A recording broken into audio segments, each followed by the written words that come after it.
So far, we've built an application that uses a recycler view to display a set of images. We have a recycler view in a layout, and in our activity, we have wired up those views.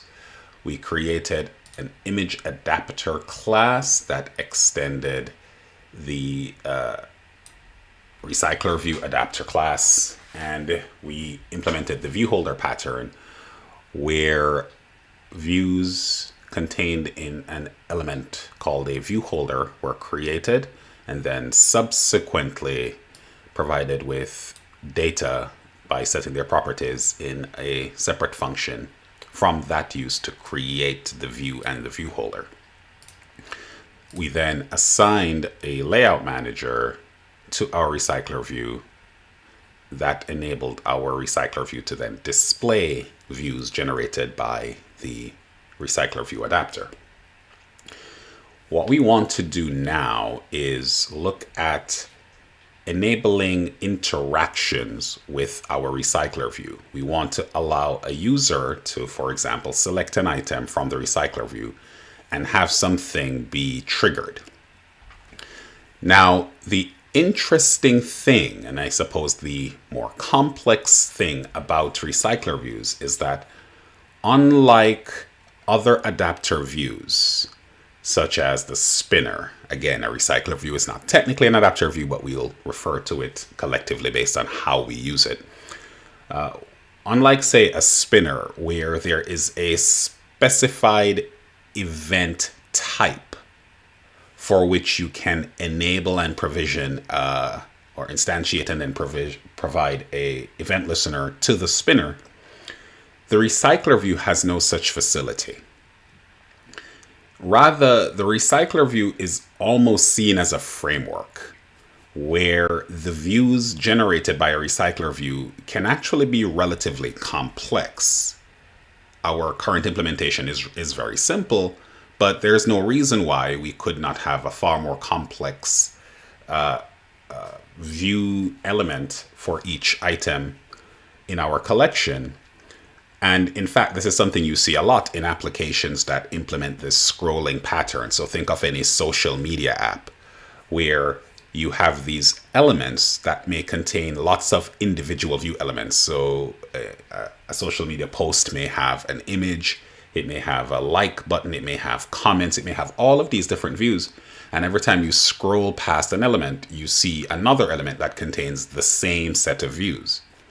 So these are the types of things we can actually enable with a recycler view. And because in a scenario like the one I've just described, the modes of interaction are not as straightforward as just saying you can click an item, the recycler view therefore doesn't give you any single way to respond to an event.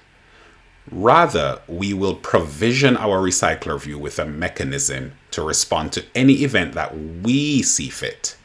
For instance, if you have multiple items inside of a layout file, perhaps you want to ensure that depending on what element the user clicks on, different things occur.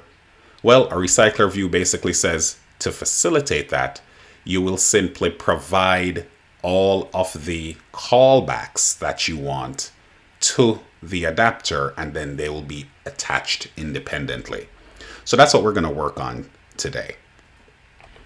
Before we get going, we're going to make a slight modification to the structure of our app, to our data model, as well as our adapter to make our application a little more usable.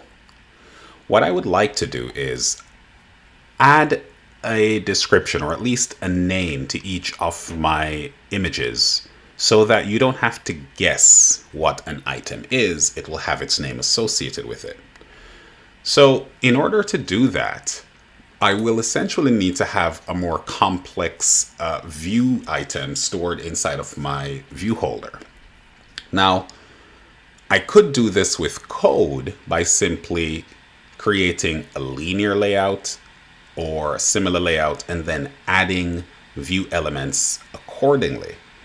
However, my view is whenever you start to create layouts that are more complex than one or two views, it's probably easier to simply create a layout file and then inflate that layout in your code. So that's what we're going to do now. We're going to create a layout file instead of creating the layout at runtime, and then simply inflate that layout using code.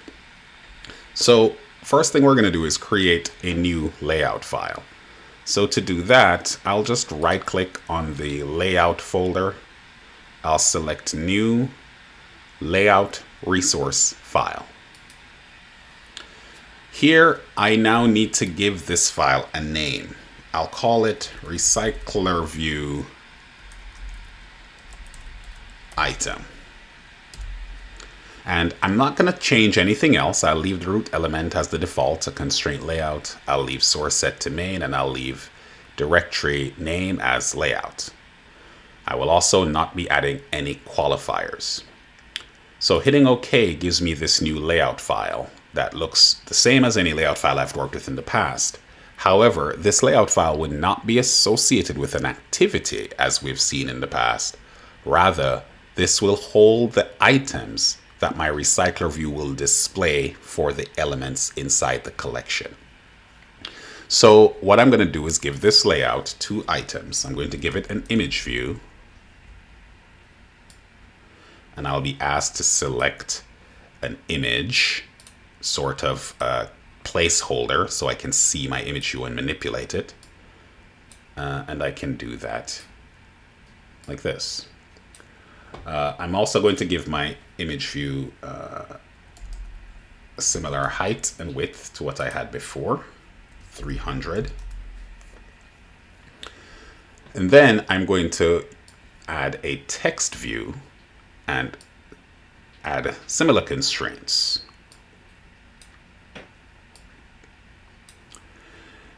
Now, for my text view, I'm going to change the size of the text to something a little larger, makes it easier to see, so maybe 24 SP. And I could add a small amount of spacing and perhaps some spacing at the bottom.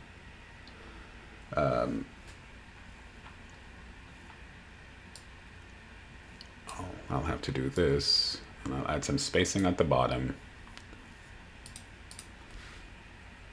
so that we have some distance between elements. What I'm also going to do here is I'm going to go to the code view of my layout file. You don't have to do it in code view. You can actually do it in the attributes window, but I want you to see essentially what's happening. Now, right now, by default, my constraint layout has its height and width set to match parent. That essentially means that my layout is taking up as much room as it can in whatever window it's placed in or whatever container it's placed in. I already know that if I leave these settings as default, I'm going to have slight problems with how my elements are displayed at runtime. Essentially, we're going to have this layout trying to take up as much room as possible, and what it will eventually do is push other elements off the screen. So what I'm going to do is, at least for my height, I'm going to change match parent to wrap content.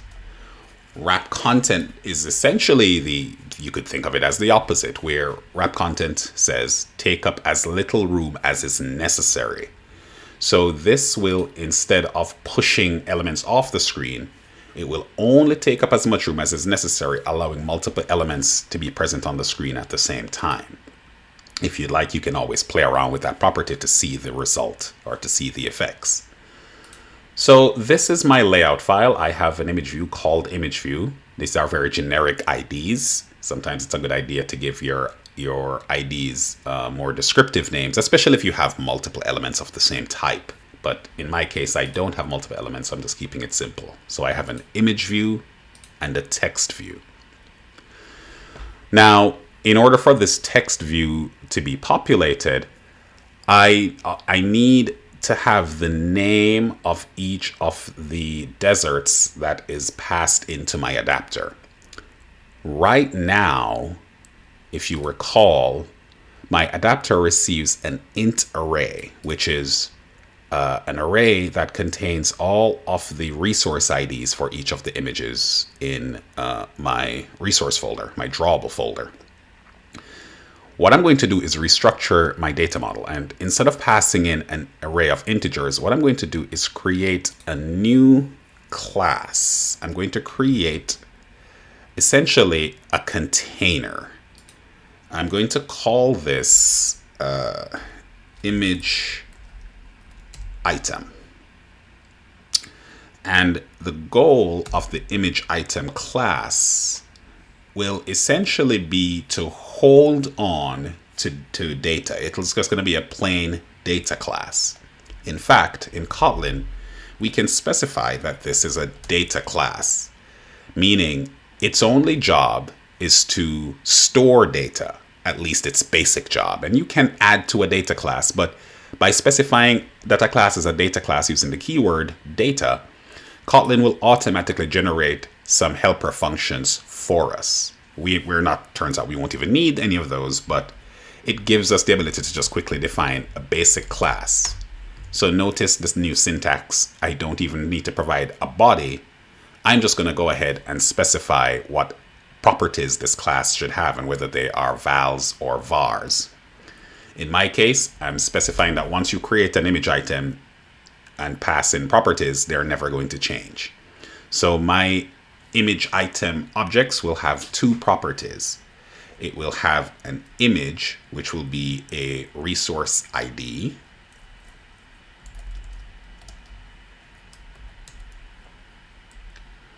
And it will have, well, I think I have this in reverse. So it's an ID of type int. Here we go. And I'll have a name of type string. That's my data class. So an image item has these two properties.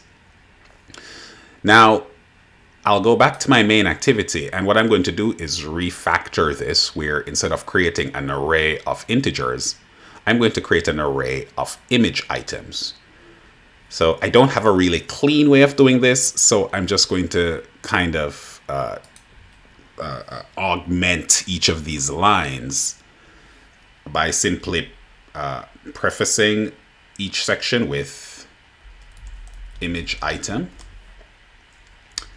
And then at the end, I specify the name as a string. In this case, it will be Antarctic. And I close my element like that.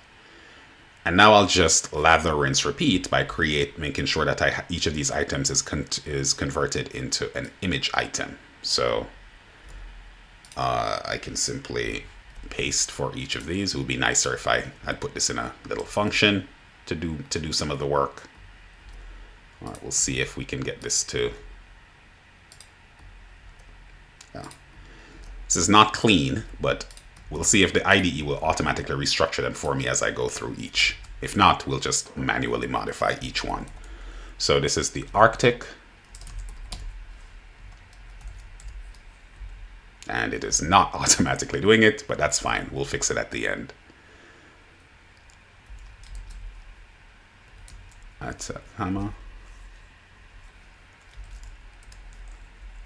And again, you can see what I'm doing here. I'm essentially reusing some of my previously typed text with the goal of converting my integer items into image items in my array, and the array of function will automatically change the type of the array to be whatever type captures all the elements. In this case, it'll be an array of image items.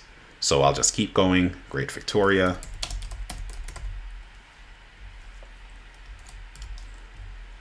Mojave.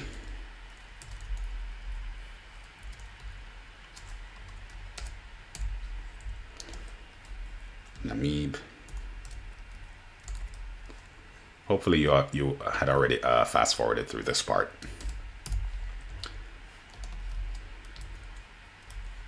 I think this is Rub al typically. I've seen it also like that, but since I'm not sure, I'll leave it. Sahara, and finally Dar.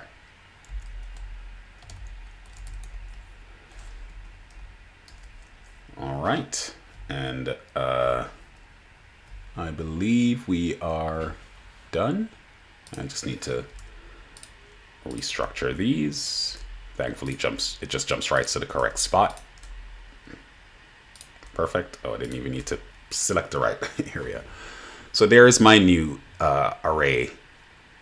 And now you can see that when I try to create this image adapter, it doesn't work because this image adapter expects an array of integers, whereas this is no longer an array of integers, it's an array of image items. So essentially, I need to go to my image adapter at this point and sort of restructure this. And in fact, because typing up my RecyclerView adapter was so much fun, I tell you what I'm going to do. I'm just going to strip away this whole thing and create my image adapter again from scratch so we can sort of see how the whole thing came together. So instead of the partially complete image adapter that we needed to refactor, I'm starting from the beginning, which basically looked something like this. So I have an image adapter class, which I have given a constructor, but because I know I'm going to need it. And my image adapter class is going to inherit from RecyclerView.adapter. RecyclerView adapter is going to need a generic reference, and I will invoke the default, the primary constructor. This generic reference needs to be of type viewHolder. Once I've completed a viewHolder class and I have put that reference here, I'll be able to have the IDE generate the rest of the class body for me, where it will use my specialized viewHolder class definition for the arguments or return types for the inner functions. So here, what I'm going to do is I'm going to create my viewHolder class. Last time I simply said this was a class and I called it image viewHolder. We could still call it image viewHolder, or I guess now more precisely image item viewHolder. But in addition to this, I'm also going to add the keyword inner here. And I'm doing that because of how I've decided I want to structure the rest of my program. Basically, by making this an inner class, it means that any instance of image item viewHolder will only ever exist inside of an instance of image adapter. And in doing so, it means that, or it will allow members of my image item viewHolder class to access members of image adapter. Basically, I can access properties or functions defined in image adapter. If I did not have the inner keyword, I wouldn't be able to do that. And I may have to do things like pass in all of the values that this class would need, an instance of this class would need. I'd have to pass them in via functions or something similar. So I'll use the inner keyword. And this, of course, is going to be a RecyclerView viewHolder, where we're being asked, well, what type of view is going to be passed in? Now, at this point, what I know is it's going to be a recycler view, but I'm just going to keep it generic. I'm going to say that this is a layout of type view, and every view, including layouts, is of type view. So this will work without any issues. And I'll pass that reference to the super classes constructor. So the question becomes, okay, well, what view elements will be here? Well, I intend to have two different views accessed from this inside of this view holder. I intend to have access to the image view and the text view that are defined in my RecyclerView item layout file. So I will always be passing in an instance of this file. As such, I'm always going to have access to an image view,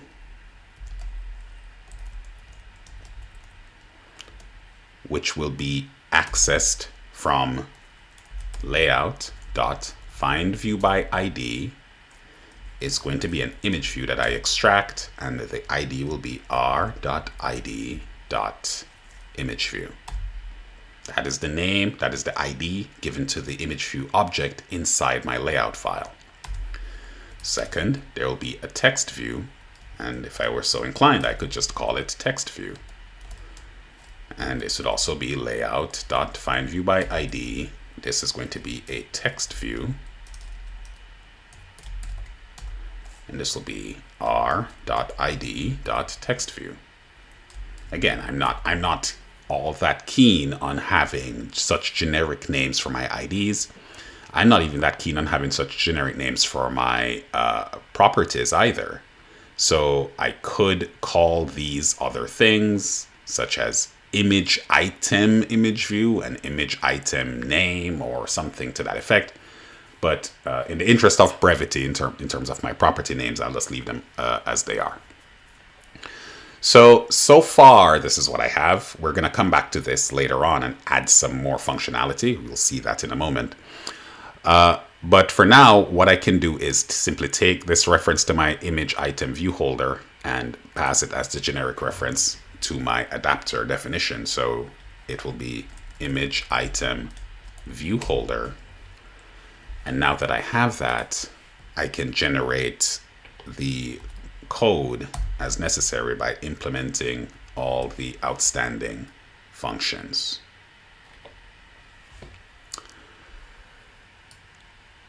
All right.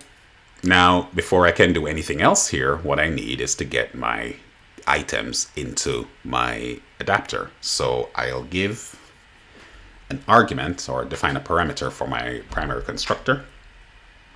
That will be, in this case, instead of an array of just items, which in my case was an array of integers, it will be, in fact, image items, and we'll use the underscore as we have in the past. Image items is an array of image item. And before I do anything else, I can store that as a reference, private reference. Image items is equal to image items. And I'm having a slight issue here. I, of course, need to specify that this is a val. So we are storing our reference to our images, our image items. And now I need to come back and complete the rest of this class. Now, again, our ultimate goal is to be able to allow the user to interact with it. But at this point, all we're doing is recreating what we had before with the additional feature of displaying the name. So our functions will look very similar to what they looked like before. At least a couple of them will. So well, in fact, only one of them will. So get item count is the most straightforward one. That will just be returning the image items size. And we haven't done this, I don't believe, but this is Kotlin. So actually, for a function like this, I actually have the ability to do something like that for the implementation. That is functionally the same thing. We're simply saying that whenever this function is called, this expression is evaluated. So that's a feature of Kotlin that you can utilize if you're so inclined. So our two remaining functions, let's just get this out of the way, are onCreateViewHolder and onBindViewHolder.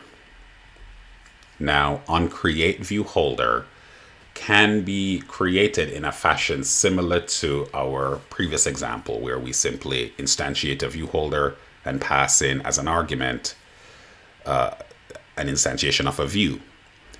In this case, however, the view that we want to instantiate, it turns out, is a view that already exists.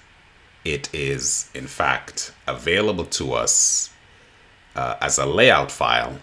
And what we need to do in this case is inflate the layout rather than creating views at runtime. What we're going to do here is use our layout inflator, which is a class whose only job is to inflate layouts. The idea of inflation is to convert a resource into a runtime object, an object in our code that we can use like any object we would have instantiated ourselves. So layout inflator can inflate, well, I need to get a instance of it by passing in a context reference. So parent.context. And now I can inflate a resource. In this scenario, I'm going to pass in 3 arguments. I'm going to pass in the resource file. In this case, it is r.layout.RecyclerView item. I'm going to pass a reference to the parent that this view is going to be attached to. And that for me is simply parent. Now, the next argument is a Boolean value that specifies whether or not the view should actually be attached to the parent by the layout inflator. And for this, we're going to say false. We actually don't want the layout inflator to attach the view that we're creating here to the recycler view. Rather, that'll all be done by the layout manager that we defined or that we'll specify in our activity. The entire reason we're passing this parent reference then here is simply so that the layout inflator can know what theme, if any, it should use when it's inflating the layout file. But it is not actually being attached. If you inadvertently put true here, your application will crash. So this is almost verbatim, almost by rote, is how you will inflate a file in many, if not most instances. So this is the layout file. This has replaced the simple line we had before where we just created an image view and then we assigned it a layout params object. Here, of course, we don't need to specify any layout params or anything else because our layout file has already specified exactly what each of our views should look like. So all we need to do is place this view, our layout file, inside an image item view holder.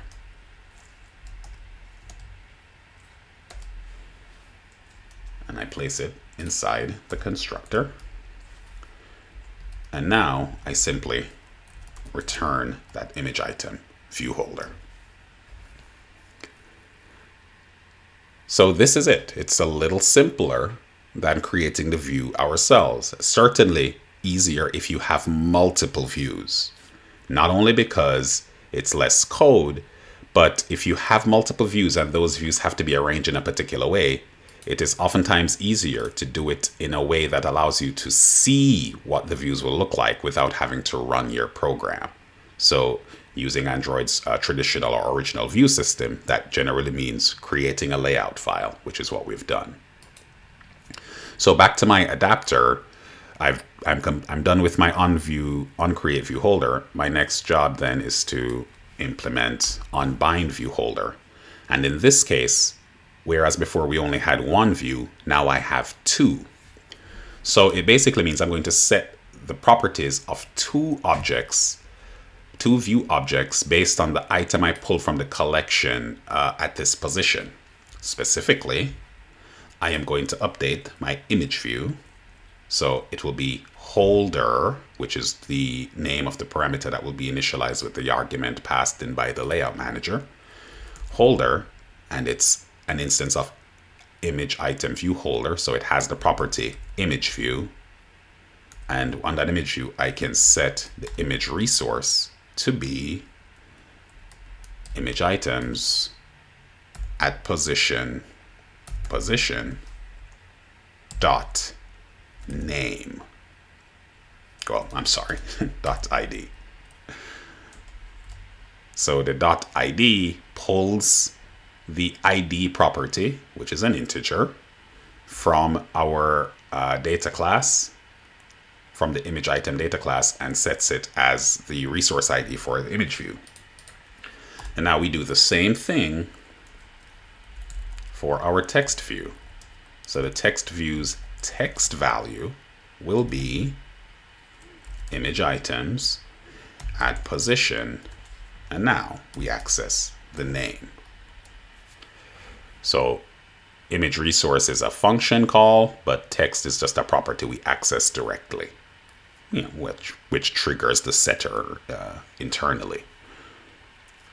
So that's our unbind view holder. And at this point, our adapter is equivalent to what we had before with regards to being able to display elements, although it's now going to be displaying more items.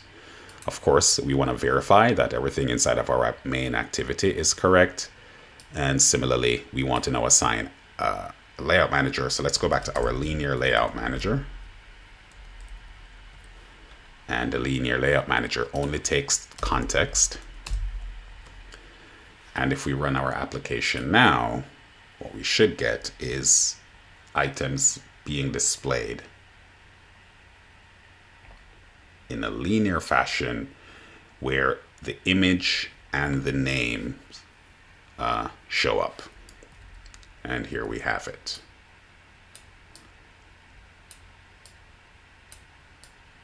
So it looks a little nicer.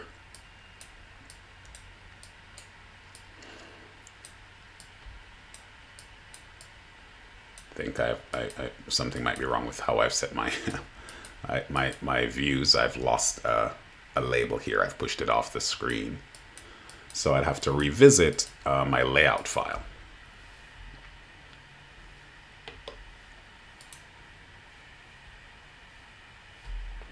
Okay, so at this point, what we essentially have is a more feature-rich, however, still functionally similar to the version of the app we had before.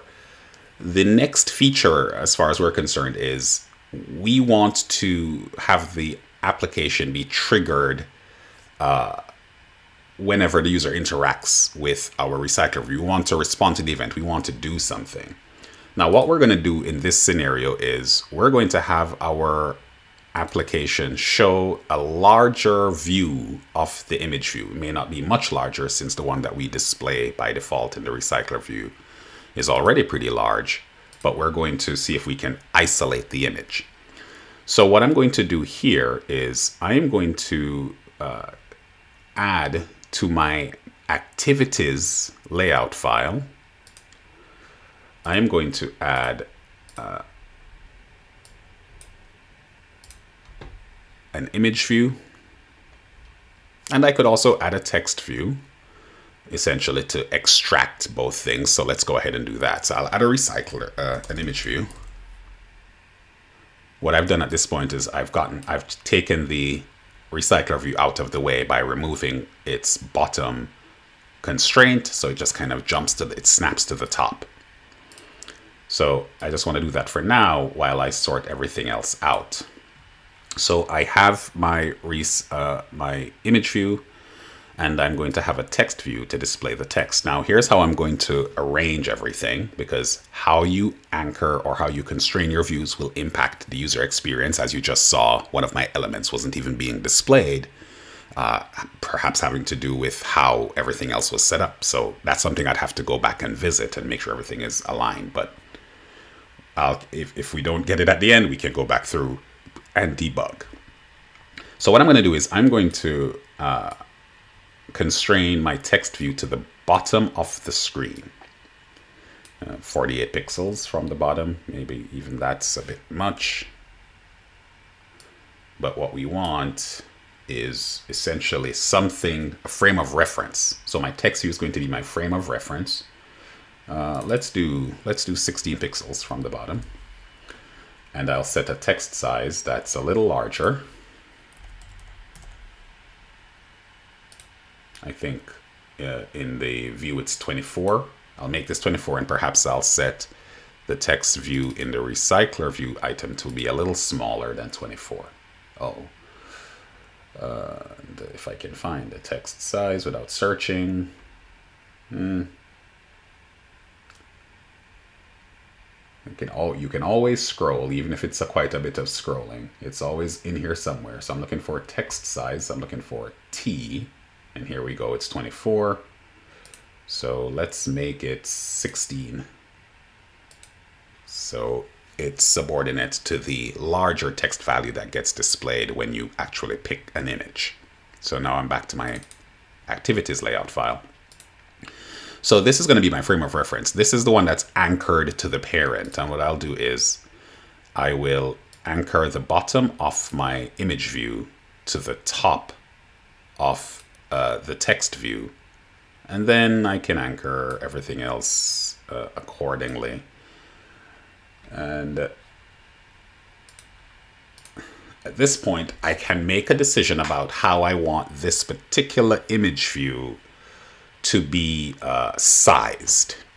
And I always want to be careful about not pushing elements off the screen. A lot of this is just going to be trial and error until we fully understand how a particular element's ability to grow or shrink. Generally, it's always trying to grow, unless you tell it to wrap itself. We want to know how that impacts the presence or the movement of other view types. So again, that's something that we can play around with to see what we get. Now, at this point, my image view is set to wrap content on the height and width, which means that it will only be as big as it needs to be within reason. If we set the height to match constraint and match constraint, right now it's essentially, because it has no image value, it has essentially shrunk away from us. So it gets a little tricky because what we want is to have our recycler view be displayed above, and we want our image view to be displayed below. And one of the unfortunate things, but it makes sense when you think about it, it's not as if we can say link our recycler view to our image view and then potentially our image view to our recycler view. At least not if the bottom of the recycler view is anchored or constrained to the top of the image view. We cannot then constrain the top of the image view to the bottom of the recycler view. We need something fixed, or at least fixed in relation to the view itself. And if we link them to each other, then it's dynamic. It wouldn't know where to. It wouldn't have a good frame of reference. Neither of the views would. So what we can do here is we can actually leverage some additional tools. For example, if you're using the constraint layout, you can add helpers that can give you anchor points. So for example, a helper I can add is a horizontal guideline, where my horizontal guideline is going to take a specific position, and I can then have this item be a point where other views can be anchored, or to which other views can be constrained. So what I'm going to do here is I'm going to place this guideline 50% of my layout. That is essentially, I want it right in the middle of the screen. So I'll take this guideline and I will set one of its layout properties. I can find it by doing a search for, I'll make sure it's selected, %. So if I search for %, I find it's on the layout constraints, and layout constraints there is a layout constraint guide %, layout constraint height %, layout constraint width %. I am going to set the layout constraint guide % to be 0.5. That is 50%. It's important that you don't actually put 50. That will not get you what you want.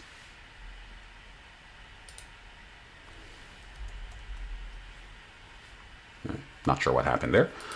But here we have the guide essentially taking up 50% of the available space. Now, what I can do here is now take my recycler view and anchor it to the guideline, and similarly take my image view and anchor it to the guideline. And if I wanted to have less space or more space between these elements, I could adjust the guideline value accordingly. So maybe I want the recycler view to take up a little less space, so I can set my guidelines value maybe to be 40%, which will be 0.4.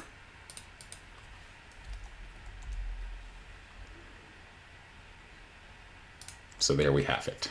So my goal then is to allow the user to click on the item in the recycler view and then have it displayed below, where we have this image view. It's called image view 2 and text view 2. I mean, they're trying to make them unique. It turns out these IDs don't need to be unique because they're not in the same file, although you could have problems with if they have the same name and you're trying to refactor, that is, you're trying to change a variable name. If the same IDs show up across multiple files and you try to do a refactor, Android Studio is going to assume you want to change all instances of that name across your project by default. So you'll have to make sure you constrain it by setting the scope of the refactoring. But in a situation like this, what we can do is actually follow the proper advice and give these good names. So this will be the display image view. And the text view will be name text view. So those are my two items. Now, how do I actually get those images, the image and the name, to be displayed at the time the user clicks an item? This is the most interesting piece of this whole application, because it turns out, as mentioned before, the recycler view doesn't have the ability to have a specific event listener attached. Rather, it is anticipated that you will simply provision the recycler view via its adapter with the ability to respond to events. In order to facilitate this functionality, we're going to exploit Lambdas. Essentially, we're going to create functions that we can pass to the adapter, and we will have those functions be invoked whenever the user interacts with one of our view elements. So this is essentially a two-step process. First, we will define the Lambda, the callback function, and then we will invoke the callback. The definition is going to happen inside of our main activity. The invocation will happen inside the adapter. And the reason we're defining it inside of our main activity is that what we want is for this Lambda to have access to the members of the activities, specifically the view elements in the activities layout. That is, the larger image view and text view, what we call the display image view and name text view. So what we basically want to do is we want to define a function. So we'll call this callback. And this callback is going to be a Lambda. And this Lambda is going to take as an argument an image item. And it will essentially return nothing, which in Kotlin parlance is a unit. So it accepts an image item and returns a unit, or returns nothing. But from here, we can essentially write code that gets executed, and the code executing as that we're defining here, it will execute within the context of the activity and therefore have access to anything defined in the activity. So it means if we were to connect our image view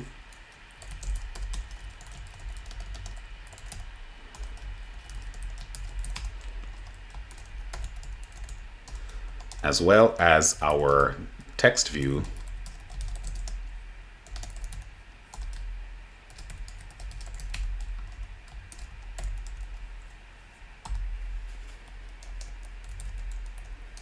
this is why it's important to use unique names, we could take these elements or access them inside of our Lambda and specify that the display image view should have its resource ID set to item dot ID.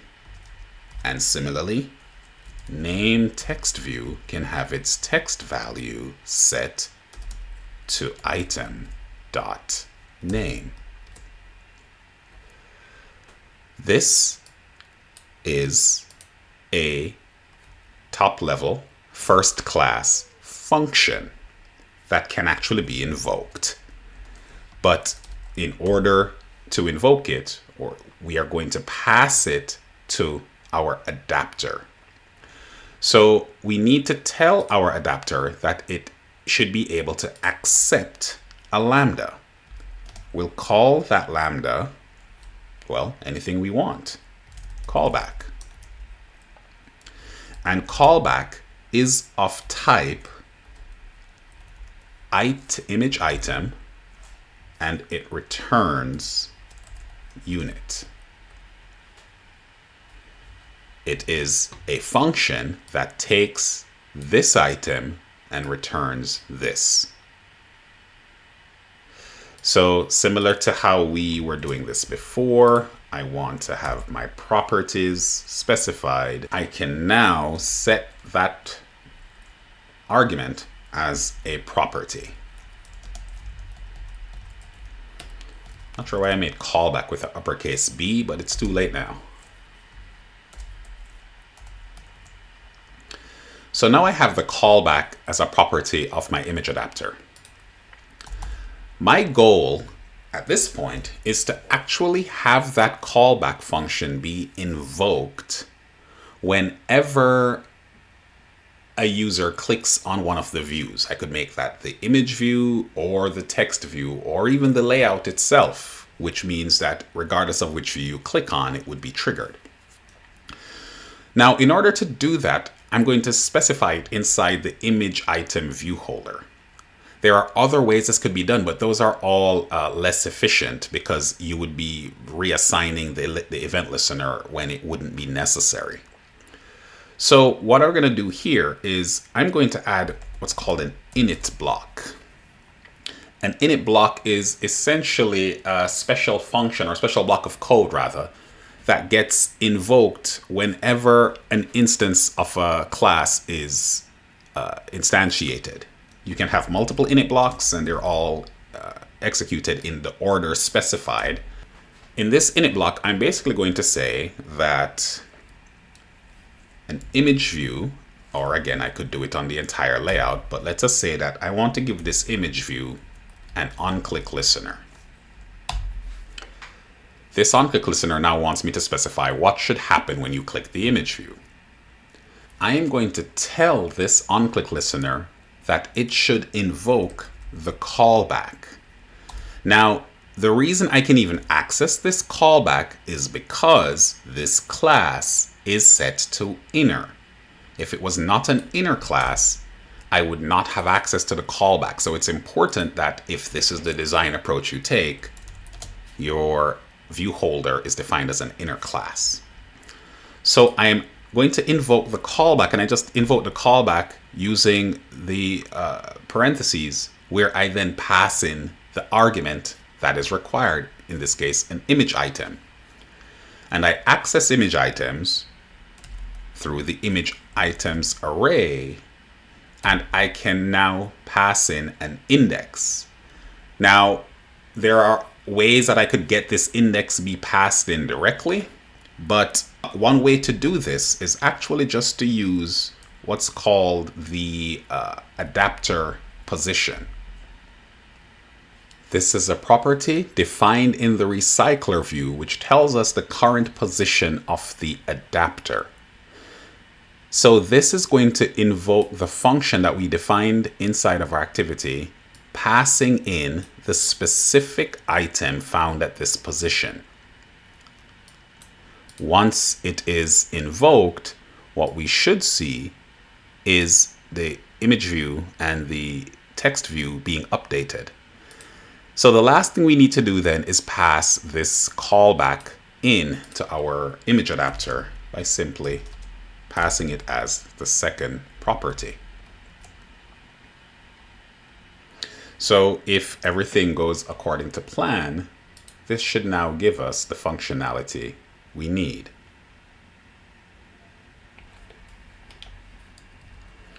So here we see items. I can scroll, and then if I click the image view, you can see I get the image and the name being displayed.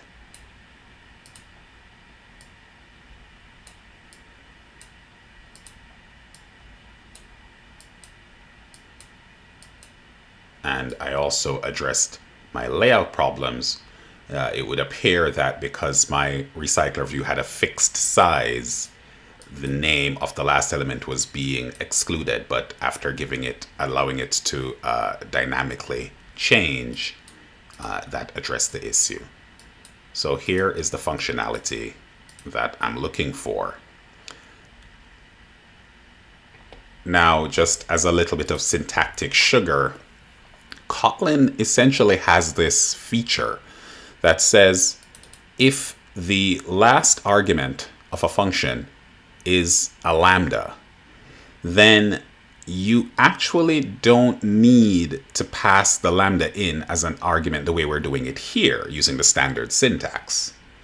Well, first and foremost, we technically didn't need to have a variable here. It certainly makes it easier to look at and makes it cleaner. But we could have just taken this lambda as a whole and placed it directly inside the parentheses.